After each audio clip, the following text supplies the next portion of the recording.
इस कार्यक्रम में शिरकत कर रहे एक शिक्षाविद और जिन्होंने शैक्षणिक क्षेत्र में रांची जैसे मुख्यालय में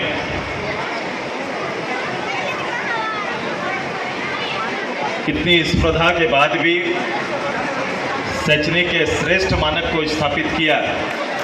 मैं इसलिए सबसे पहले डॉक्टर शशिभूषण जी का मैं सबसे पहला स्वागत इसी विषय को लेकर करता हूं और मैं चाहूँगा पूरा हाउस इनके लिए ताली बजाए। वो हमारे विधानसभा के साथी भी हैं, हमारे विधानसभा के सहयोगी हैं और पार्टी के लोकप्रिय विधायक। मैं अपने बीच अपने सामाजिक इस जिले के अध्यक्ष शैलेश जी का हार्दिक स्वागत करते हैं, अभिनंदन करते हैं। प्रदेश अध्यक्ष ये सौभाग्य है लोहरदगा का कि यहीं से अभय जी का हार्दिक स्वागत, अभिनंदन। मैं अभिनंदन अपने सामाजिक और राजनीतिक दायित्व को संयुक्त रूप से लेकर चल रहे विजय जी का हार्दिक स्वागत करते हैं, अभिनंदन करते हैं। आदरणीय रोशनलाल चौधरी जी का मैं हार्दिक स्वागत करते हैं, अभिनंदन करते हैं। प्रदेश अध्यक्ष महिला मोर्चा, इनका भी लोहरदगा से संबंध है, ललिता जी का भी हार्दिक स्वागत, अभिनंदन। चूड़ामुनि जी का भी हार्दिक स्वागत, अभिनंदन। मैं इस पूरे लवकुश समाज के संरक्षक आदरणीय राजकिशोर महतो जी का हमारा हार्दिक स्वागत है, अभिनंदन है। मैं बबलू जी, महेंद्र जी, मेरी वार्ड पार्षद और ऐसे कितने नाम होंगे जिन्होंने इस पूरे कार्यक्रम को सजाने में अपनी महती भूमिका निभाई है। मैं उनका नाम ज़्यादा ले रहा हूँ और उनका सम्मान मेरा थोड़ा ज़्यादा है, जिनका नाम मैं नहीं ले पा रहा हूँ, उनको थोड़ा ज़्यादा सम्मान है। मेरे हर परिवार के सभी सदस्यों का, सभी माताओं का, बहनों का, बच्चों का, जिन्होंने इस जयंती को एक त्यौहार का रूप दिया है, इसलिए आप सभी को बधाई, सभी के प्रति आभार व्यक्त करते हैं। लवकुश ये आदर्श पुरुष राम जी के सुपुत्र, दोनों पुत्र, सीता जी के दोनों पुत्र के बारे में ये एक ऐतिहासिक गाथा है कि हमारे दो समाज की उत्पत्ति उन दोनों पुत्रों से ही आगे बढ़ा है। आज उसी परंपरा को, उस परिवार के उस परंपरा को लगातार सामाजिक चेतना वाले लोग मनाते आए हैं। इसकी रौनक दूसरे प्रदेश में ज़्यादा है बनिस्बत अपने प्रदेश में। बावजूद इसके लोहरदगा ने इस पूरी परंपरा को जिंदा रखा, इसलिए लोहरदगा के मेरे सभी परिवारों को अपनी ओर से बधाई और आभार व्यक्त करते हैं। मुझे कई अवसरों पर मैं लगातार जुड़ा हुआ हूँ, मुझे कभी ये अंतर फील नहीं हुआ, न लोहरदगा के हमारे परिवार ने ये अंतर आने दिया।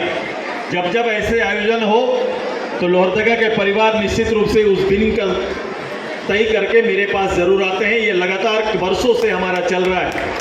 मैं अगर फ्री रहता, मेरा कोई बड़ा कार्यक्रम बाधा ना हो, तो मैं हर दिन, मेरी इच्छा रहती है कि इस परिवार के साथ लोहरदगा में मैं बैठूं, इनके साथ रहूं और एक दिन पूरा बिताएं। मैं आपके इस परंपराओं को, चूँकि ये परंपरा समाज को मूल्यांकन का अवसर देती है, लोहरदगा पूरा बैठता है और ये खोजता है कि परिवार के अंदर में, हमारे समाज के अंदर में, किसान प्रधान समाज में जो बेसिक आवश्यकताएं हैं, एक किसान के लिए इसका चिंतन करता होगा, लेकिन उससे भी ज़्यादा उल्लेखनीय योगदान का भी एक प्लेटफॉर्म तैयार किया हुआ है। वो क्षेत्र कुछ भी हो सकता है, शिक्षा के क्षेत्र में हो सकता है, कला के क्षेत्र में हो सकता है, या अन्य कोई भी स्पर्धा, खेल के क्षेत्र हो सकता है।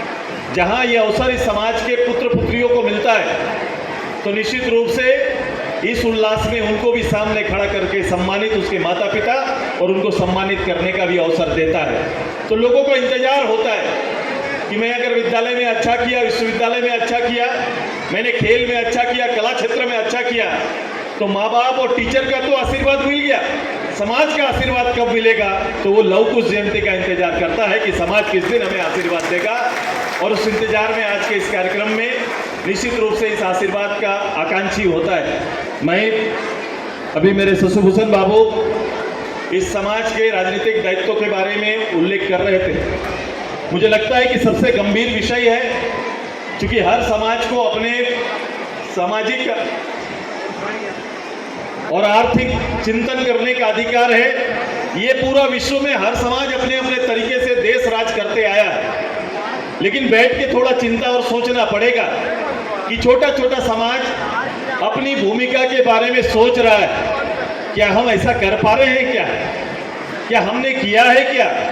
एक और विषय, ये सामाजिक आर्थिक दौर में और आगे जाके हमारे इस समाज को ज़्यादा सोचना पड़ेगा कि सामाजिक आर्थिक के साथ साथ राजनीतिक चिंतन भी हमको करना पड़ेगा।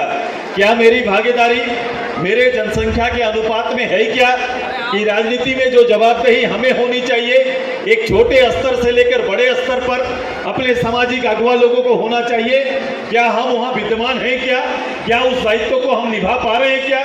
तो निश्चित रूप से आप पाएंगे कि एक क्षेत्र ऐसा है कि हम बहुत पीछे छूट गए हैं और अनुपात में हम कहीं भी नहीं ठहरते। छोटा से छोटा समाज अपनी राजनीतिक क्षमता ताकत दिखाकर वो कहीं ना कहीं अपना स्थान सुनिश्चित कर लिया, लेकिन एक बहुतायी समाज अभी भी पीछे छूटा हुआ है। आज एक एक परिवार, एक एक बच्चा, एक एक महिला, मेरी घरेलू महिलाओं को कभी कभी ये लगता है कि मेरा काम बड़ा सीमित है, लेकिन मैं आग्रह करता हूँ कि सीमित कामों से आगे आपको सोचना पड़ेगा। आपके परिवार, आपका समाज, आपके बच्चे और आपके बच्चों का भविष्य, समाज का भविष्य कहीं ना कहीं आपकी राजनीतिक सक्रियता से, सामाजिक सक्रियता से, शैक्षणिक उच्चता, जो शैक्षणिक वातावरण को हम लोग बदलकर उच्च स्तर पर जब तक नहीं पहुंचा पाएंगे, हमारा ये संघर्ष जारी रहेगा। और मैं अगर ये कहूँ कि इसके लिए अगर बहुत समय लेंगे तो बहुत पिछड़ते जाएंगे। सब कुछ आ सकता है, लेकिन एक बीच से राजनेता तैयार करना ये बहुत सहज काम नहीं होता है, ये कठिन काम होता है। उसके लिए कई त्याग देना पड़ता है, कई लोगों को अपना समर्पण दिखाना पड़ता है। अब आइए, ये लोहरदगा से शुरुआत हुआ है। मुझे प्रदेश अध्यक्ष जी ने कहा था कि इसको दूसरे जगह पर भी लेके जाना है भैया। मैंने बोला कि इस राजनीतिक चेतनाओं को छोटे छोटे कस्बों में, गाँव में लेके जाइए, और सबसे ज़्यादा कहीं राजनीतिक काम करना है तो सबसे पहले समाज के अंदर राजनीतिक चेतना को बड़ा करो, तो निश्चित रूप से बाकी चीज़ें स्वतः आ जाएंगी, माहौल बदलेगा। लोहरदगा ने इसके कई उदाहरण तैयार किए हैं, लेकिन हमारा काम पूरा नहीं हुआ।